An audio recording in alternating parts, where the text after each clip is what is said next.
جس میں نانا نانی، 2 ماموں اور میری فیملی جوائنٹ رہا کرتے تھے۔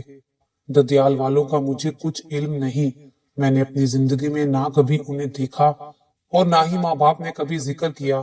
بس مجھے یہ معلوم تھا کہ میرے دادا دادی اور چچا پھوپھو بھی ہیں جو کسی اور شہر میں رہتے ہیں۔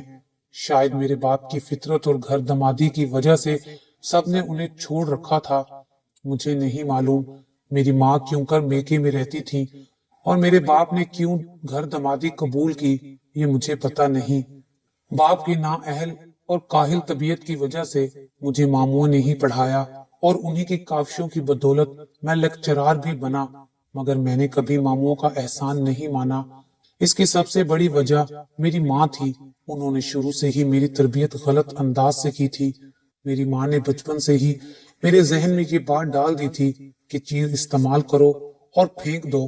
مثلا مجھ سے کوئی کھلونا ٹوٹ جاتا تو ماں کہتی کوئی بات نہیں، ماموں اور لا دیں گے۔ پھر ماموں کے بچوں کے کھلونے آتے یا نہیں، مگر ماں لڑ جگر کر میرے لیے ضرور منگواتی۔ ایسا وہ اس لیے کرتی تاکہ ماموں کے بچے ایک ایک چیز کو ترستے رہیں۔ بھاوجوں اور بھتیجا بھتیجی کی جلن میں ماں نے میری شخصیت بالکل ہی تباہ کر دی تھی۔ گھر کے بچوں میں میں سب سے بڑا تھا، اس لیے سب بہن بھائیوں پر میرا روب بھی خوب چلتا تھا۔ ماموں کے بچوں کو مارنے اور جھگڑا کرنے کے لیے ہر وقت تیار رہتا۔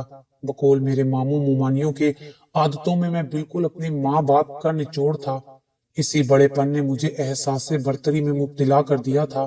بچپن سے ہی میرے مزاج میں خود سری موجود تھی، اپنے سوا مجھے کوئی نظر نہیں آتا تھا۔ یہی چیز میری تنہائی اور بربادی کا سبب بنی۔ گھر کا خرچ ماموں کی تنخواہ سے چلتا تھا۔ ان حالات میں بھی ماں ماموں کا احسان مند ہونے کی بجائے بھاوجوں سے کھینچی رہتی۔ گھر میں فساد پھیلانے اور مومانیوں سے جھگڑا کرنے میں ماں کو بہت لطف آتا تھا۔ ادھر باپ بھی گھر میں ہر وقت جنگ عظیم کا ماحول بنائے رکھتے۔ ماں باپ کی یہی خود غرضی اور احسان فراموشی مجھے بھی ورثے میں ملی تھی۔ پڑھنے کا مجھے جنون کی حد تک شوق تھا۔ جب مجھے غصہ آتا تو میں بھی ان لڑائیوں میں شریک ہو جاتا، کبھی ماموں کے بچوں کو مارتا، کبھی ماں پر چڑھ دوڑتا، کبھی مومانیوں سے بد زبانی کرتا، کھانا تیار نہ ہونے پر ماں کو مارتا اور چٹیا سے پکڑ کر ان کا منہ زمین سے رگڑ دیتا اور کہتا کہ بتا بڑھیا اب تک کھانا کیوں نہیں بنا ہے۔ باپ کی طرح خود بھی گھر میں گالیاں دیتا اور تہلکا مچائے رکھتا، اور وہی ماں جو بھاوجوں کے آگے شیرنی کی طرح لڑتی اپنی اولاد کے آگے بھیڑ بن جاتی۔ مگر میں تو قصوروار ماں کو ہی ٹھہراؤں گا۔ جب میں ماں کو مارتا تھا تو ماں نے میرا ہاتھ پکڑ کر میرے منہ پر تھپڑ کیوں نہیں مارا؟ اگر وہ میرا ہاتھ روکتی تو آگے سے میری ہمت نہیں ہوتی۔ ان کی خاموشی سے پٹنے کی وجہ سے مجھے اور شے ملتی۔ اگر وہ میری اچھی تربیت کر کے غلط بات پر مجھے نصیحت کرتی تو آج میں پچھتاوے کی آگ میں نہیں جل رہا ہوتا اور ایک کامیاب انسان کی طرح زندگی بسر کر رہا ہوتا۔ ماں کے ساتھ اتنا برا سلوک کرنے کے باوجود ماں مجھے ہمیشہ میرا چاند شہزادہ کہہ کر مخاطب کرتی، اس لیے کہ ان کی ساری امیدیں مجھ سے ہی وابستہ تھیں۔ ماں کا اگر کوئی مقابلہ کر سکتا تھا تو وہ میں تھا۔ بھاوجوں کی تو ماں کے آگے ایک نہیں چلتی تھی۔ سچ ہے جیسی کرنی ویسی بھرنی، جو کچھ ماں اپنی بھاوجوں کے ساتھ کرتی بدلے میں بیٹا اس کے ساتھ کر دیتا، اور جو کچھ میں نے اپنی ماں کے ساتھ کیا اس کا قدرت نے مجھ سے بہت بھیانک بدلہ لیا۔ خدا کی لاٹھی بے آواز ہوتی ہے، جب چلتی ہے تو آواز نہیں آتی، مگر چوٹ بہت بری لگتی ہے۔ گزرتے وقت کے ساتھ ساتھ میں کامیابی سے تعلیم کی منزلیں طے کرتا رہا۔ آخر ماموں کے پیسے اور اپنی لگن سے ایم اے انگلش میں فرسٹ پوزیشن سے پاس ہو گیا۔ اس دن میرے ماں باپ بہت خوش تھے۔ زندگی میں پہلی بار میں نے اپنے ماں باپ کو اتنا خوش دیکھا تھا، ورنہ ان کے چہرے پر ہر وقت غصے کے آثار نمایاں رہتے۔ حالانکہ میری اس کاوش میں ماں باپ کا کوئی رول نہیں تھا۔ ایم اے کی ڈگری ہاتھ میں آتے ہی میں نے گارڈن کالج پنڈی میں لیکچرار کے لیے اپلائی کر دیا۔ ڈگری کی بدولت فوراً ہی بغیر رشوت اور سفارش کے مجھے لیکچرار کی جاب مل گئی۔ وہ میری زندگی کا سب سے خوبصورت دن تھا، لیکن پنڈی میں رہائش کا مسئلہ تھا جو میرے لیے ایک کولیگ نے کرائے پر ایک چھوٹا سا گھر دلا کر حل کر دیا۔ اب میں چھٹی والے دن لاہور آتا اور چھٹی گزار کر پنڈی چلا جاتا۔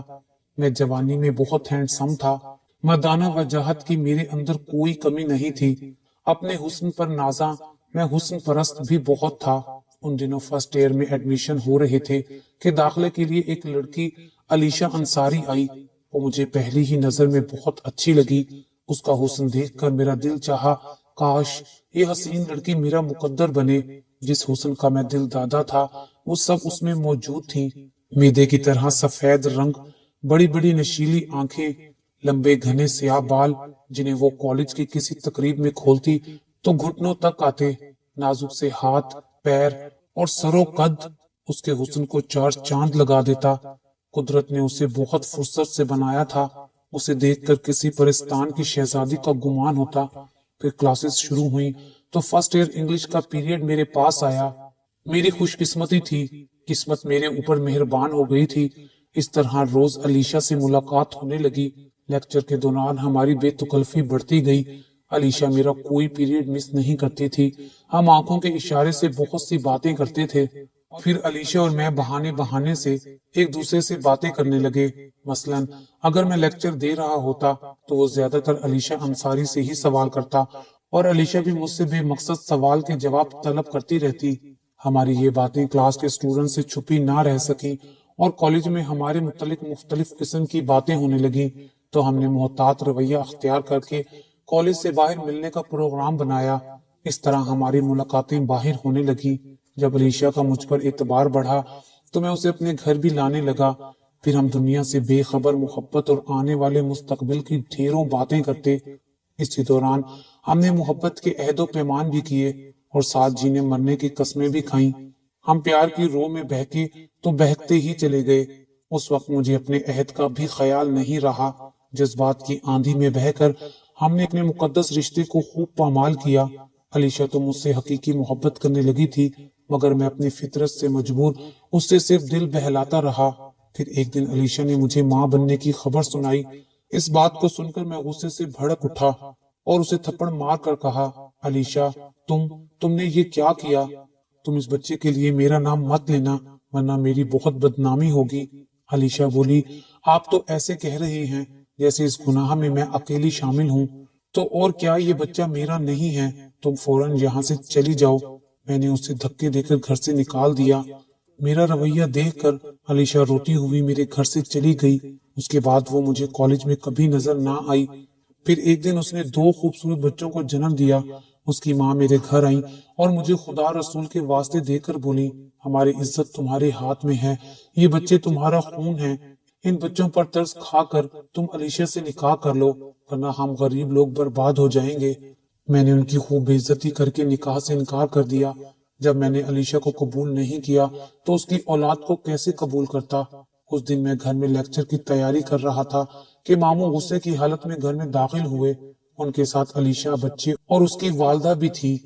وہ مجھے خونخوار نظروں سے گھورتے ہوئے بولے، یہ لوگ کون ہیں؟ جو کچھ میں سن رہا ہوں کیا وہ سچ ہے؟ میں نے جلدی سے علیشہ کے ہاتھ سے بچوں کو چھینتے ہوئے کہا، ماموں یہ میرے نہیں ہیں، نہ جانے یہ کس کا گناہ میرے سر تھوپ رہی ہے۔ یہ تو مجھے کب سے اپنے پیار کے جال میں پھنسا رہی تھی، مگر میں نے اسے منہ نہیں لگایا۔